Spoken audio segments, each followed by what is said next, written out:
y'all. Welcome back to Right at the Wire. Today we're going to recap and review the Derby preps that will run this weekend. So that would be the Fountain of Youth, the San Felipe, the Gotham, and the Battaglia Memorial. And we'll take a look at those one at a time. First one we're going to take a look at is the San Felipe. And as you can see right off the bat, they had a nice sunny day to race. So they had no rain or snow, which California's been besieged with this week.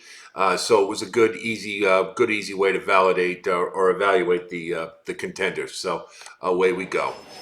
You see they're off to a level break, and as expected, Hijazi and Go Rocket Ride right to the front. And Fort Bragg along their tail. So that's pretty much where we expected them.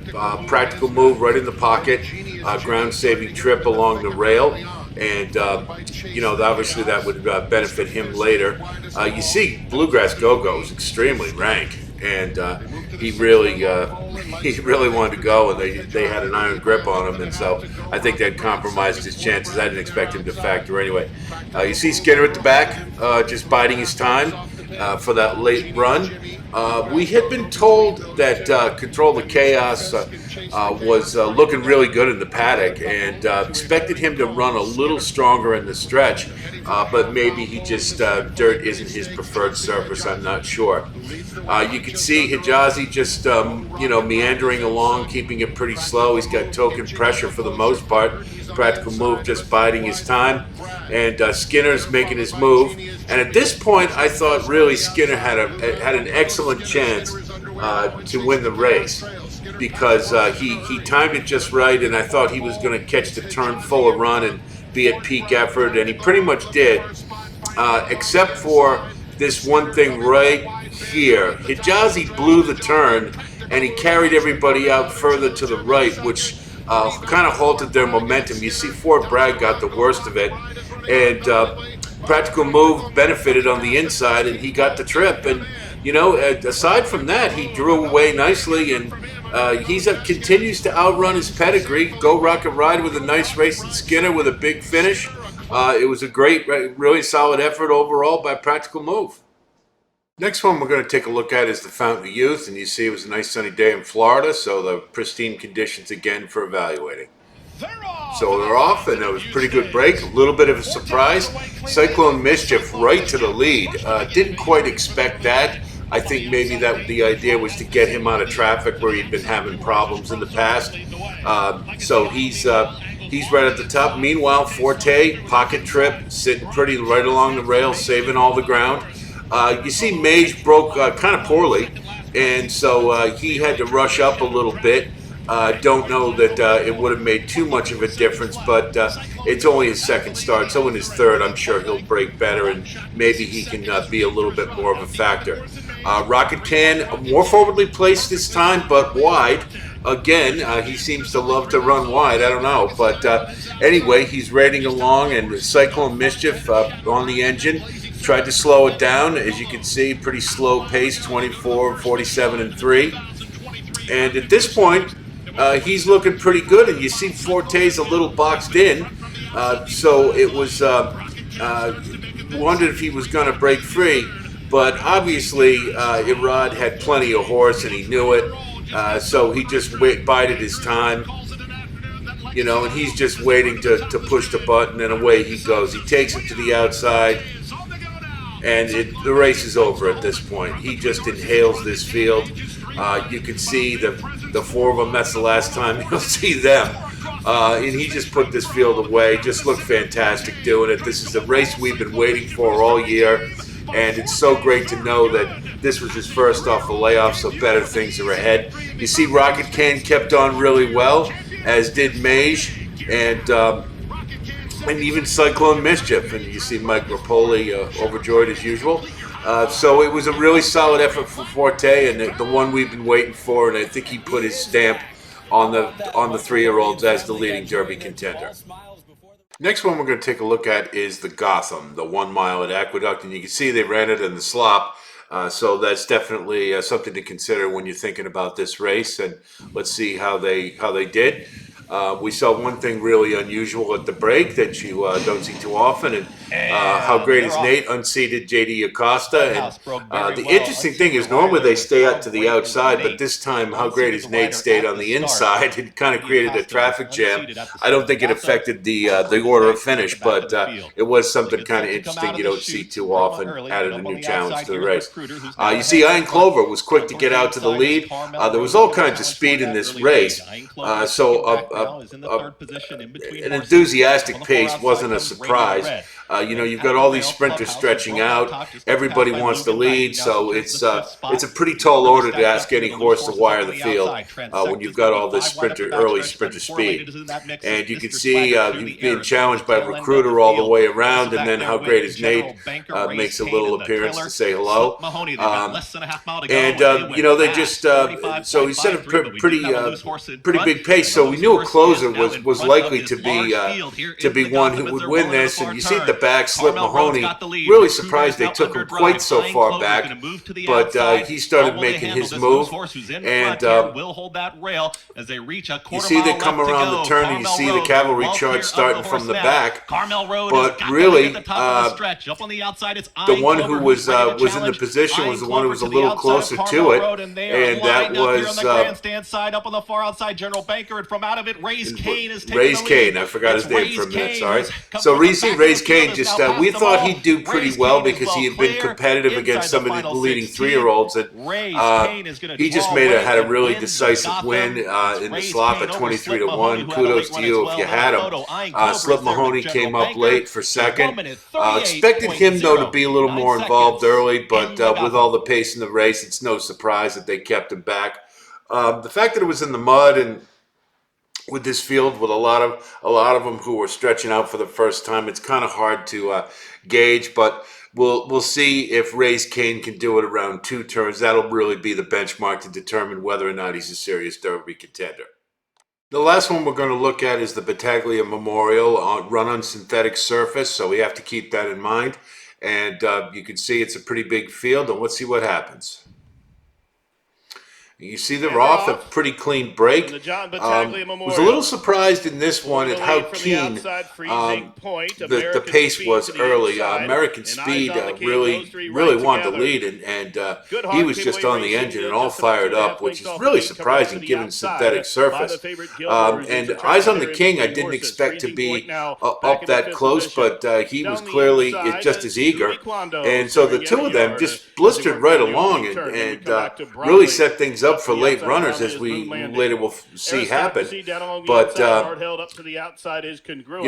moving around pretty well, and I just thought it was a little questionable that American Speed, I thought, actually might have been a horse to worry about in this race, but not when you're keeping these fractions on synthetic surface. I mean, 22 and 45, I mean, that's just way too quick. And I don't think you could realistically expect to wire this field running that hot early.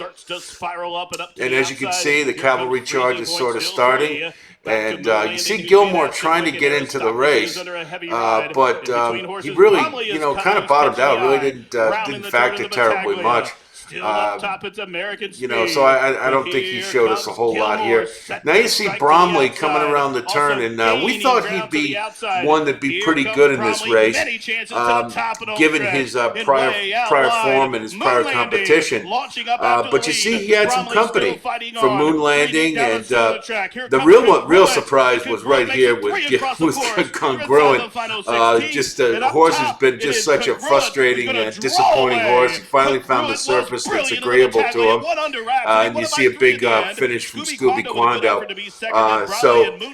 Kind of an unexpected, kind of a surprising win for Congruent, and hey, good for him. He's finally found a surface that agrees with him. So that was a Derby prep weekend. I think we answered the main question we wanted to, was that who's the leading Derby contender, and it's definitely Forte. Just a super impressive performance coming off the layoff, and it's really exciting to think about what he's going to be doing as he migrates forward towards the Kentucky Derby. As far as the preps go, in the Fountain of Youth, Rocket Kent showed that expected improved performance. but he was certainly no match for Forte. So I don't know. I think he'd have to take another step forward to be considered a real serious Derby contender. But he's definitely improving as expected with Bill Mott as his trainer. So it's the Florida Derby. I think we may even see another jump. Mage broke very poorly, which is no surprise as his second start, so he's still a little green, but still ran a pretty good race. And with an improved break next time, perhaps he'll be more of a factor in the Florida Derby, but there's definitely some promise there, and I think we saw it on display. Cyclone Mischief, good race, bad race. We got a good race, and we got him at 15-1. So if you had him in your mix, I'm sure you did pretty well, so good for you. We've kind of figured he'd have a good race, but don't know what's going to happen the next time in the Florida Derby. I think putting him up on the engine closer to the lead or on the lead is a good thing. Utilizes his speed and keeps him out of any perceived traffic issues or whatever is bothering him that makes him run so poorly sometimes. So all in all, we had some good results. Blazing Sevens, Chad Brown was honest about it right up front that he wouldn't be tuned up all the way.